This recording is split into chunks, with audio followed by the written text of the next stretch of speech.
بعض اوقات ایسا ہوتا ہے کہ آپ کے مریض کو بخار آتا ہے، اس کے علاوہ اس کی الٹیاں آنی شروع ہو جاتی ہیں، مریض کو جہاں پہ کچھ عرصے کے لیے وہ میڈیسن استعمال کرتا ہے وہ ٹھیک ہو جاتا ہے، لیکن تھوڑی دیر کے بعد یہی درد اس کو دوبارہ شروع ہو جاتی ہے۔ اس کے لیے پھر ہم جب دوبارہ اس کی انویسٹیگیشن، الٹرا ساؤنڈ، یہ سب چیزیں کرتے ہیں، پھر ہمیں پتہ چلتا ہے اس کے تو جگر کے اندر انفیکشن کی وجہ سے ریشے کی تھیلیاں بنی ہوئی ہیں، یا ہمیں پتہ چلتا ہے کہ اس کے پتے کے اندر پتھری ہے، یا ہمیں پتہ چل جاتا ہے کہ وہ جو پتھری تھی وہ پہلے پتے میں تھی اور اب وہ وہاں سے نکل کے وہ آگے اس نے سفر شروع کر دیا ہے۔ تو اب وہ جون سا مریض کو یرکان بھی ہو گیا، اس کو گہرے رنگ کا جون سا چھوٹا پیشاب آنا شروع ہو جاتا ہے، اس کے بڑے پیشاب کا کلر جون سا وہ سفید رنگ کا ہو جاتا ہے، اور اس کے جسم کے اوپر بہت زیادہ اس کو خارش آنی شروع ہو جاتی ہے۔ تو ہمیں پتہ چل جاتا ہے کہ وہ پتھر جون سا ہے وہ اب آگے کی طرف چلا گیا ہے۔ تو وہ ایک ایسی کنڈیشن ہے جس میں گیسٹرونٹرولوجسٹ اگر وہ کامیاب ہوں ان کو پتھر کو نکالنے میں تو ٹھیک ہے، ورنہ پھر ہم اس کو آپریشن کے ذریعے اس کو نکالتے ہیں۔ لیور کینسر ہے، اس کا ٹریٹمنٹ آ جاتی ہے کہ اگر ہم جیسے لیور کینسر کا مریض اگر آ جاتا ہے تو ہمارے پاس ایز اے پیٹوبیلوجی سرجن کے کیا کیا آپشنز اس میں آتی ہیں۔ اگر تو لیور کینسر کا پیشنٹ آپ ان کو ارلی سٹیج کے اوپر ڈیٹیکٹ کر کے اس کو پراپر ٹریٹ کر لیں تو پھر ہم اس کو لیور کی سرجری کر کے اس کو لیور کینسر کو ہمیشہ کے لیے ختم کر سکتے ہیں۔ اور پہلے زمانے میں یہ کہا جاتا تھا کہ اگر کسی کے جگر میں اگر کینسر آ گیا تو اب یہ لا علاج ہے، اب یہ جون سا ہم اس کا کچھ نہیں کر سکتے،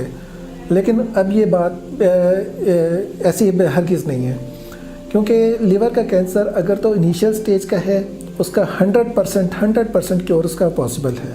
اور اگر یہ لیور کا کینسر تھوڑا سا ایڈوانس ہو گیا تو اس کو ہم مختلف طریقوں سے اس کی کینسر کی شدت میں اس حد تک کمی کر دیتے ہیں کہ وہ اس کی جو جتنی اس مریض نے اپنی طبعی عمر گزارنی ہے وہ اس تک تقریباً وہ پہنچ جاتا ہے۔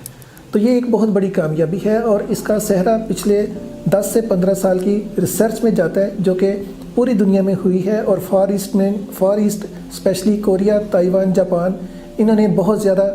اس میں ڈیولپمنٹ کی ہے۔ ایک امپورٹنٹ چیز یہ ہے کہ صرف جگر ہی نہیں، جگر کے ساتھ کئی دفعہ ایسا ہوتا ہے کہ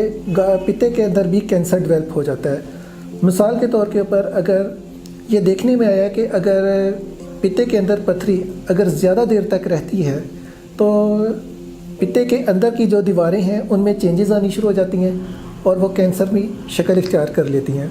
پھر یہی کینسر نہ صرف پتے تک رہتا ہے بلکہ اس کے سائڈ کے جو اوپر جو نالیاں ہوتی ہیں وہاں تک چلا جاتا ہے، جس کو عام زبان میں ہم میڈیکل سائنس، سرجیکل سائنس میں اس کو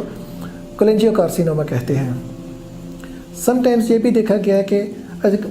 پتے کا کینسر اور کولینجیو کارسینوما اس کو بھی اگر آپ اگریسولی ٹریٹ کیا جائے تو یہ بھی اس سے بھی ہم نجات پا سکتے ہیں۔ ایک تیسرا چیز وہ پینکریاس ہے جو کہ اس کی تیسری شاخ ہے HBP کی۔ پینکریاس میں اگر کوئی الٹرا ساؤنڈ یا CT اسکین سے اگر ہمیں کوئی پتہ چل جاتا ہے کہ کوئی اس میں وہاں پہ نوڈیول ہے، وہاں پہ یا سسٹ ہے، یا ہمیں جس طرح کے بہت زیادہ باہر کے ملکوں میں جو الکوہلک پیشنٹس ہیں ان میں لبلبے کی انفیکشن بہت زیادہ ہے۔ ہمارے ملک میں سب سے زیادہ اس کی ریزن یا تو وہ پتے کی پتھری ہے تو یا وہ کوئی ریزن بھی نہیں ہو سکتی، پھر بھی یہ انفیکشن آ جاتی ہے۔ اگر تو میڈیسن سے علاج ہو جائے تو ٹھیک ہے، ورنہ پھر ہمیں سرجیکلی اس کو ٹریٹ کرنا پڑتا ہے۔ اور اس کے علاوہ ہم نے یہ چیز بھی دیکھی گئی ہے کہ بعض اوقات جگر کا کینسر یا لبلبے کا کینسر یا گال بلیڈر کا کینسر اتنا ایڈوانس ہو جاتا ہے کہ ہم اس میں کچھ نہیں کر سکتے، لیکن ہماری یہ کوشش ہوتی ہے کہ مریض کی جو پیلیشن کی جائے، یعنی کہ اس کو ٹل ڈیتھ تک، یعنی کہ جب تک وہ زندہ رہتا ہے ہم اس کی لائف کو ایزی رکھا جائے۔ مثال کے طور کے اوپر یہی کینسر آپ کے معدے کی نالی کو بلاک کر دیتا ہے جس سے آپ کھانا نہیں کھا سکتے اور الٹیاں کرنی شروع کر دیتے ہیں۔ یہی کینسر اگر یہ متواتر رہتا ہے تو آپ کو یہ یرکان آپ کا گہرے سے گہرا ہو جاتا ہے، تو پھر ہم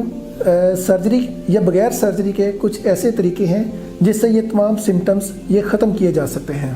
جو عموماً جو ہمارے پاس پیشنٹس آتے ہیں بعض اوقات وہ والے بھی ہیں جو کہ چونکہ میں خود بھی میں نے لیور ٹرانسپلانٹ تقریباً تائیوان میں لیور ٹرانسپلانٹ ٹیم کا حصہ تھا اور وہی پرفارمڈ آلموسٹ 110 لیور ٹرانسپلانٹ، جس میں 1/3 چھوٹے بچوں کے بھی لیور ٹرانسپلانٹ کیے ہیں، اور کوریا میں لیپروسکوپک لیور ٹرانسپلانٹ کیے جو کہ تقریباً 10 سے 15 تھے، اور یہ دیکھا گیا کہ اس ٹرانسپلانٹ کرنے کے بعد بے شمار کمپلیکیشن ڈیولپ ہو جاتی ہیں۔ ہمارے ہمسایہ ممالک سے اکثر لوگ یہ ٹرانسپلانٹ کر کے آتے ہیں، وہ وہاں پہ 1 ماہ تو رہتے ہیں اور اس کے بعد پھر پاکستان واپس آ جاتے ہیں، لیکن اس کے بعد ان کو یہاں پہ فالو اپ کرنے کے لیے ان کی کوئی سرجیکل یا کمپلیکیشن ہے، اگر کوئی کسی قسم کی کوئی پرابلم ہے تو ان کے لیے دوبارہ جانا بہت مشکل ہو جاتا ہے۔ تو ہمارے سینٹر میں ان کو ڈیل کرنے کا بہت اچھا انتظام ہے۔ اگر کوئی سرجیکل پرابلم ہے یا کوئی لیور کا دوبارہ کوئی پرابلم ایشو آ رہا ہے تو ہم اس کو بہت اچھا اس کا علاج کر لیتے ہیں۔ ہمارے جس طرح سے ہماری اربن لائف ہے اور روڈ سائڈ ایکسیڈنٹ اور یہ ساری کی ساری چیزیں یہ ساتھ ساتھ چل رہی ہیں، اگر کبھی آپ کے کوئی ایسا کوئی واقعہ آ جاتا ہے جس میں آپ کا جگر کی انجری ہے، کیونکہ جگر ایک سالڈ آرگن ہونے کے ناطے سب سے زیادہ روڈز ٹریفک ایکسیڈنٹ میں افیکٹ ہوتا ہے، تو اگر تو لیور کی انجری آتی ہے یا کوئی پرابلم اور ہوتا ہے تو اس کا بھی آپریشن ہم وہ کر لیتے ہیں۔ یا سم ٹائمز ایسا ہوتا ہے کہ چھوٹے بچوں کے ان کو پخانے کے ساتھ بہت زیادہ خون آ رہا ہوتا ہے، یا سم ٹائمز ان کو خون کی الٹی آ رہی ہوتی ہیں، پھر ہمیں پتہ چلتا ہے کہ ان کے جو جگر کے نیچے ایک خون کی نالی ہے اس میں خون جم گیا ہے، پھر ہم ان کو آپریشن کے ذریعے ان کو شنٹنگ کر دی جاتی ہے، جس سے وہ چھوٹی عمر میں ہی وہ ان کے یہ علاج ہو جاتا ہے۔ ایک چیز بڑی سمجھنے والی بات ہے کہ پاکستان میں ٹوٹل ویل ٹرینڈ ہیپیٹوبیلری سرجن یا لیور ٹرانسپلانٹ سرجن ان کی تعداد پورے پاکستان میں 10 سے 15 سے زیادہ نہیں ہے۔ اگر آپ کو HPB جگر، پتا، گال بلیڈر یا اسٹون یا پینکریاز، لبلبا یا تلی، سپلین، اس سے ریلیٹڈ کوئی بھی کوئی پرابلم ہو اور تو آپ مجھ سے کانٹیکٹ کر سکتے ہیں۔